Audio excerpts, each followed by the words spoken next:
ஓம் முருகா போற்றி, கந்தா போற்றி, கடம்பா போற்றி, கதிர்வேலா போற்றி, அறுபடை வீடு கொண்ட முருகப்பெருமானை போற்றி போற்றி. என் செல்லமே, என் செல்ல குழந்தைகளே, இந்த முருகப்பெருமான் சொல்வதை அசாதாரணமாக எடுத்துக்கொள்ளாதே. இது உனக்கான பழிக்கப் போகும் வார்த்தைகள். இந்த முருகப்பெருமான் சொல்வதை கேட்பாய்தானே என் செல்லமே?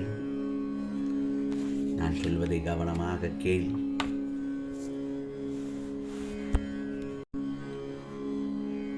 ஓம் சங்கரன் புதல்வனே போற்றி, ஓம் சரவண பவனே போற்றி என்று ஒரு 6 முறை பதிவு செய்துவிட்டு நான் சொல்வதை கேள்.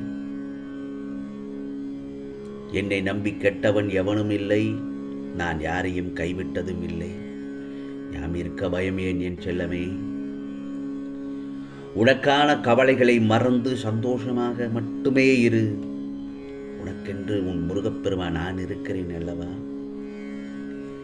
நீ இழந்ததை நினைத்து நினைத்து வருத்தப்பட்டு கொண்டே இருக்கிறாய். ஏனென்றால் இப்பொழுது நீ எதை இழந்தாலும் நான் அதை இன்னொரு வடிவில் திரும்ப தருவேன் என்பதில் சந்தேகமே இல்லை. கலங்கிய நீரும் குழம்பிய மனமும் ஒரு நாள் தெளிந்தே தீரும். இதுவும் கடந்து போகும் என்று மனதால் நினைத்து கொண்டால் உனக்கான கவலைகளை எல்லாம் தூக்கி எறிந்து விடுவாய். முருகா முருகா என்று என்னை கூப்பிடு. உடனே உன் துன்பங்களை துடைத்தெறிய ஓடோடி வருவேன் இந்த முருகப்பெருமான். உன் வாழ்க்கையில் உன் அன்புக்கு தகுதியானவர்களை நிச்சயம் அனுப்புவேன். அதுவரை நீ சற்று பொறுமையாகத்தான் இருக்க வேண்டும் என் செல்லமே. இப்பொழுது நான் ஒன்று சொல்லட்டுமா? காலமும் நேரமும் யாருக்காகவும் காத்திருக்காது. காலம் வீணானால் திரும்ப கிடைக்காது. காலம் பொன் போன்றது என்பதை நீ அறிந்ததுதானே? காலத்தின் அருமையை உணர்ந்தவர்கள் சாதனையாளர்கள். காலம் நம் அனைவருக்கும் பொதுதான். கிடைக்கின்ற காலத்தை வீண் பொழுதுபோக்குகளில் செலவழிப்பவர்களை வாழ்வில் வெற்றி பெற முடியாது என்றெல்லாமே. நேரம் என்பது உனக்கு கொடுக்கப்பட்ட ஒரே செல்வம். அந்த நேரத்தை கண்டபடி செலவழித்து விட வேண்டாம். அந்த நேரம் என்பது ஒரு செல்வம். அந்த செல்வத்தை எப்படி செலவு செய்ய வேண்டும் என்ற உரிமை உனக்குத்தான் கொடுக்கப்படுகிறது. உன்னுடைய அந்த செல்வத்தை மற்றவர்கள் தங்கள் சுயநலத்திற்காக பயன்படுத்திக் கொள்ள அனுமதித்து ஏமாந்து விட வேண்டாம் என் செல்லமே. அது உனக்கான நேரத்தை அடுத்தவருக்காக இழக்க வேண்டாம். ஆகவே இந்த முருகப்பெருமான் உன் வாழ்க்கையில் நான் எப்பொழுது வந்தேனோ அப்போதே உன் துன்பத்தை நான் ஏற்றுக்கொண்டேன் என்பதில் சந்தேகமே இல்லை. நல்லதொரு மகிழ்ச்சியான வாழ்க்கை உனக்கு நான் நல்லதொரு விதமாக பரிசளிப்பேன் என் செல்லமே. நான் ஒன்று சொல்லட்டுமா? இந்த உலகில் தூற்றுபவர்கள் இருந்து கொண்டேதான் இருப்பார்கள். அதை இல்லாமல் கண்டுகொண்டால் உனக்கான லட்சியத்தை அடைய முடியாது என்பதை உனக்கு நான் பலமுறை சொல்லியிருக்கிறேன். உன் கடமை நீ செய்து கொண்டே இரு. உன் மனம் எப்போதும் கனத்த அமைதியுடன் இருக்கின்றது. சில நிகழ்வுகளின் வெளிப்பாடுதான் அது உன் மனதை பாதித்து இப்படி நொறுங்கி போயிருக்கின்றது.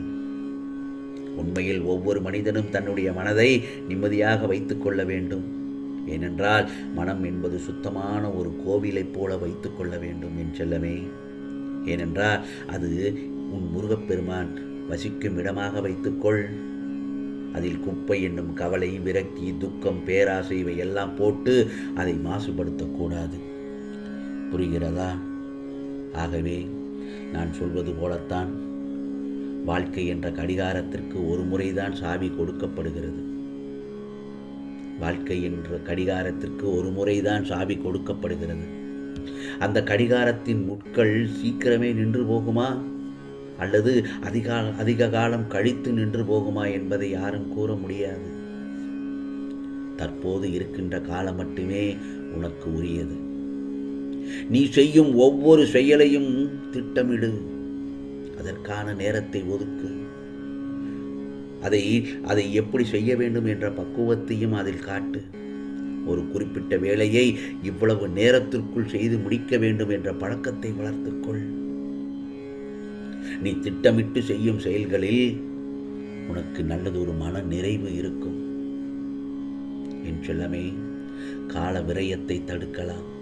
காலத்தை சரியாக பயன்படுத்த தெரிந்தால் போதும். நீ வெற்றியின் பாதையில் நேராக சென்று கொண்டிருக்கிறாய் என்பதை நம்பிக்கையுடன் சென்று கொண்டிருக்கலாம் என் செல்லமே. அதே போலத்தான் நமக்கான எண்ணம் தான் நமக்கு முதல் பயமே. என்ன நடக்குமோ, என்ன நடந்து விடுமோ என்ற பயம் என்று பயப்படுவதை விட நடப்பது நடக்கட்டும் என்ற தைரியத்தோடு இருந்தால் நடப்பது அனைத்தும் என்றும் உனக்கு நல்லதாகவே தான் நடக்கும். அதே போலத்தான் நீ வாழ்க்கையில் மனசாட்சிப்படி நடந்தாலும் மன கஷ்டமே மிஞ்சுகிறது என மட்டும் கவலைப்படாதே. யாருமே உதவாமல் உன்னை நிராகரித்தாலும் நீ செய்த நன்மைகள் இருக்கிறதல்லவா, உன் எண்ணங்கள் இருக்கிறதல்லவா, அது நிச்சயமாக உனக்கு நல்லதொரு பலனை தரும். இந்த முருகப்பெருமான் காரணமில்லாமல் நான் உனக்கு வழிகளை தரமாட்டேன். வழிகளை தந்தாலும் வழிகாட்டாமல் விடமாட்டேன்.